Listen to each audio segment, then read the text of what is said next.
নানানভাবেই আসলে গণমাধ্যমের গলা চেপে ধরা হয়েছে এবং সত্য কথা বলতে গিয়েও আসলে অনেকে সত্য কথা বলতে পারেনি, তাদেরকে আসলে তিলে তিলে নিঃশেষ করে দেওয়া হয়েছে। সঠিক তথ্য প্রবাহ যদি আপনি আটকে দেন তখনই আসলে সমস্ত কিছুর সমস্যাটা শুরু হয়।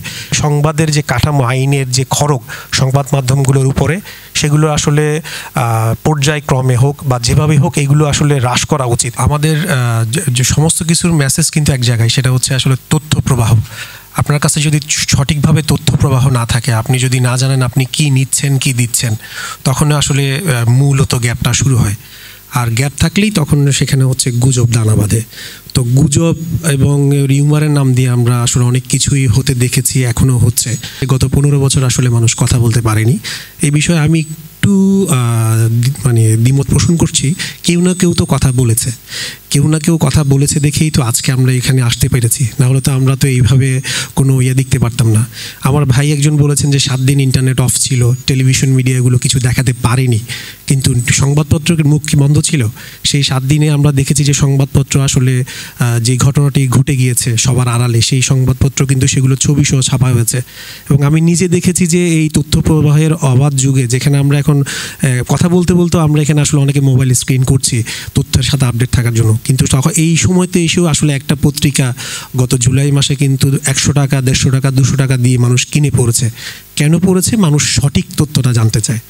এই সঠিক তথ্য প্রবাহ যদি আপনি আটকে দেন তখনই আসলে সমস্ত কিছুর সমস্যাটা শুরু হয়।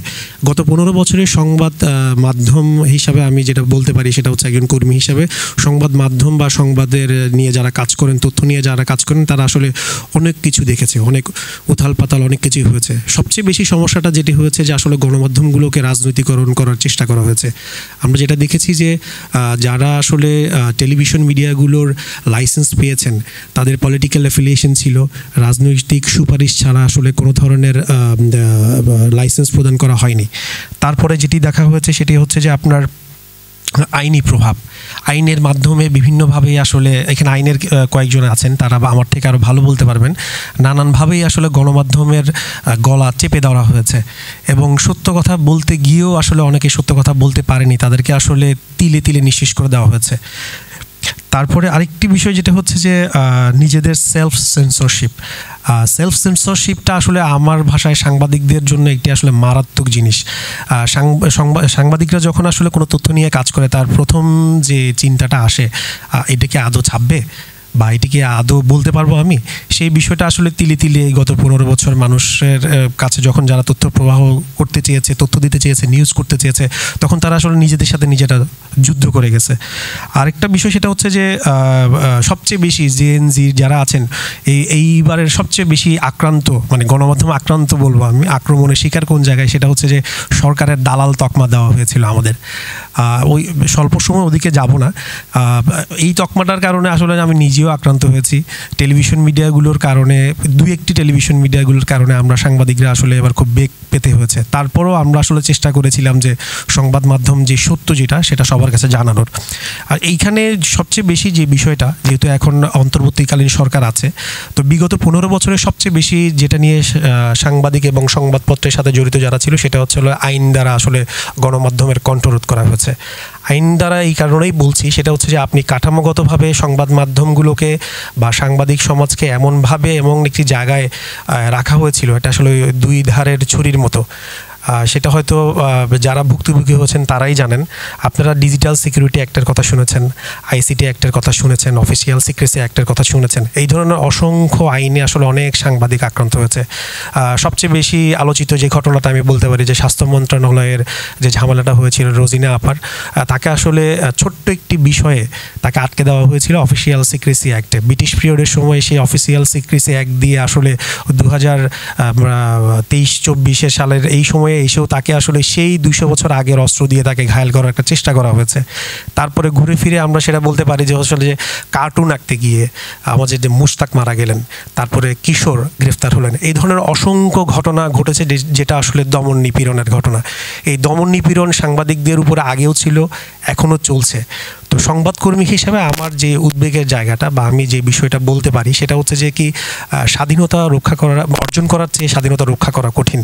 যারা আসলে রক্তের বিনিময়ে স্বাধীনতা এনেছেন, জেএনজির পাশাপাশি কিন্তু 5 জন সাংবাদিক যারা জীবনের বিনিময়ে এই স্বাধীনতার অংশ হয়েছেন। আমরা দেখেছি যে গুলি খেয়ে সাংবাদিকরা আক্রান্ত হয়েছেন, পক্ষে বিপক্ষের মানুষের মাধ্যমে আসলে আক্রান্ত হয়েছেন, কিন্তু তারপরও আমরা পিছপা হইনি, আমরা সত্যটা বলে গিয়েছি।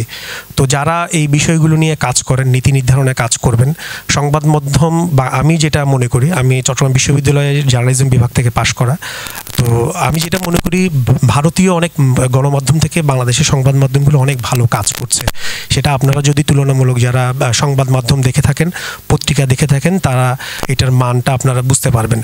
তো আমাদের সবচেয়ে বেশি দাবি দেওয়া ছিল সেটা হচ্ছে যে এই সংবাদের যে কাঠামো, আইনের যে খড়গ সংবাদ মাধ্যমগুলোর উপরে, সেগুলো আসলে পর্যায়ক্রমে হোক বা যেভাবে হোক এগুলো আসলে হ্রাস করা উচিত।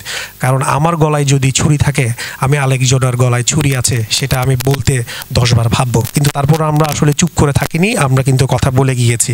আর সবশেষে যেটা বলতে চাই সেটা হচ্ছে যে যারা এখন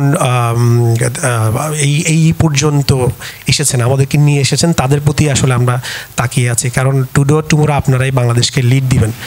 স্যার একটা, আমার চিটাং ইউনিভার্সিটির বড় ভাই আমি বলি, স্যার একটা কথা বলেছেন যে চট্টগ্রাম বিশ্ববিদ্যালয় সহ এমন কোনো বিশ্ববিদ্যালয় নেই যেখানে আসলে গিয়ে শিক্ষকদেরকে বলতে পারবে যে আমার আইডিওলজি উনি, আমার আইডল উনি, বা আমি ওনার কাছ থেকে শিখেছি।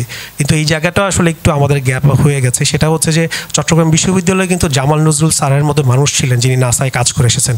আমরা কিন্তু রাজনৈতিক মারপ্যাচের কারণে তাকে সম্মান দিতে পারিনি, তার যে যোগ্য স্থান সেটা আমরা করতে পারিনি। সবচেয়ে বড় যে বিষয় সেটা হচ্ছে যে আইনের শাসন। আপনি যদি গণমাধ্যম বলুন, আপনার বাসায় বলুন, যে কোনো প্রতিষ্ঠান বলুন, আইনের শাসন যদি না থাকে সেক্ষেত্রে আসলে কোনোভাবেই কোনো কিছুই আপনি চেইন অফ কমান্ড রিস্টোর করতে পারবেন না।